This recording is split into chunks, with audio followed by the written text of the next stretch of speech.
Put God first. Put God first in everything you do. Everything that you think you see in me, everything that I've accomplished, everything that you think I have, and I have a few things, everything that I have is by the grace of God. Understand that. It's a gift.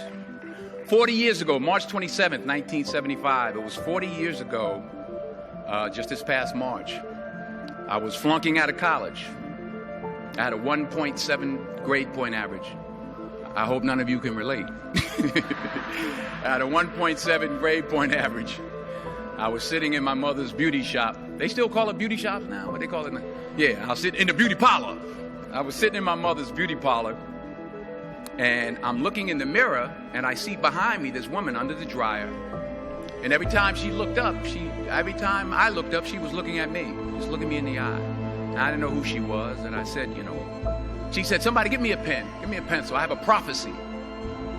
March 27, 1975. She said, boy, you are going to travel the world and speak to millions of people. Now, mind you, I was flunked out of college. I'm thinking about joining the army. I didn't know what I was going to do, and she's telling me I'm going to travel the world and speak to millions of people. Well, I have traveled the world, and I have spoke to millions of people. But that's not the most important thing, the success that I had. The most important thing is that what she taught me and what she told me that day has stayed with me since. I've been protected. I've been directed. I've been corrected. I've kept God in my life, and it's kept me humble. I didn't always stick with him, but he always stuck with me. So stick with him in everything you do. If you think you want to do what you think I've done, then do what I've done and stick with God. Number 2, fail big. That's right. Fail big. Today is the beginning of the rest of your life, and it can be very frightening. It's a new world out there. It's a mean world out there, and you only live once. So do what you feel passionate about. Take chances professionally. Don't be afraid to fail. There's an old IQ test, was 9 dots, and you had to draw 5 lines with a pencil within these 9 dots without lifting the pencil. The only way to do it was to go outside the box. So don't be afraid to go outside the box. Don't be afraid to think outside the box. Don't be afraid to fail big, to dream big. But remember, dreams without goals are just dreams, and they ultimately fuel disappointment. So have dreams, but have goals. Life goals, yearly goals, monthly goals, daily goals. I try to give myself a goal every day. Sometimes just to not curse somebody out. Simple goals, but have goals. And understand that to achieve these goals, you must apply discipline and consistency. In order to achieve your goals, you must apply discipline, which you have already done, and consistency every day, not just on Tuesday and miss a few days. You have to work at it every day. You have to plan every day. You've heard the saying, we don't plan to fail, we fail to plan. Hard work works. Working really hard is what successful people do.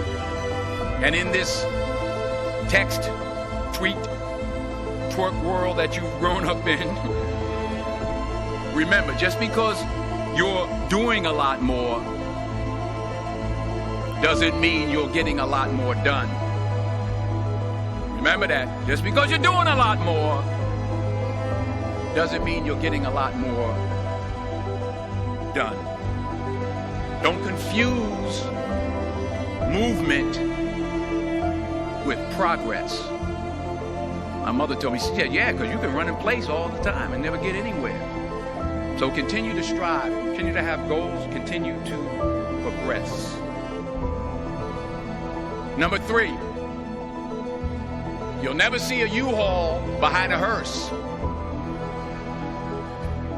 I'll say it again. You'll never see a U-Haul behind a hearse. I don't care how much money you make, you can't take it with you. The Egyptians tried it. They got robbed. That's all they got. You can't take it with you. And it's not how much you have. It's what you do with what you have.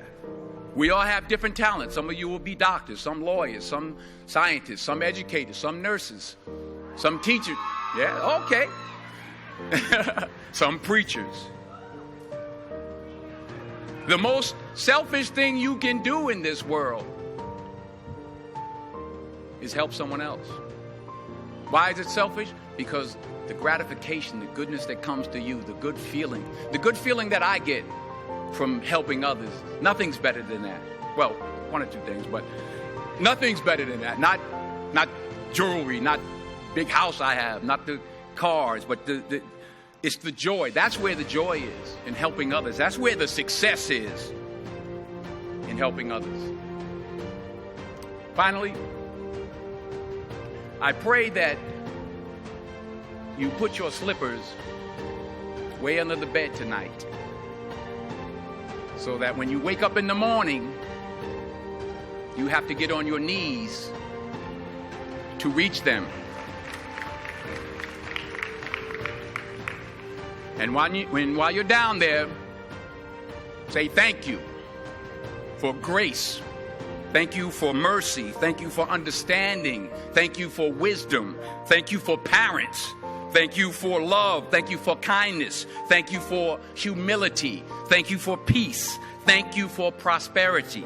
Say thank you in advance for what's already yours. It's how I live my life. That's why I am, one of the reasons why I am today. Say thank you in advance for what is already yours. True desire in the heart for anything good is God's proof to you, sent beforehand to indicate that it's yours already. I'll say it again. True desire in the heart, that itch that you have, whatever it is you want to do, that thing that you want to do to help others and to grow and to make money, that desire, that itch, that's God's proof to you, sent beforehand already to indicate that it's yours. And anything you want good, you can have. So claim it. Work hard to get it. When you get it, reach back. Pull someone else up. Each one, teach one. Don't just aspire to make a living. Aspire to make a difference. Thank you.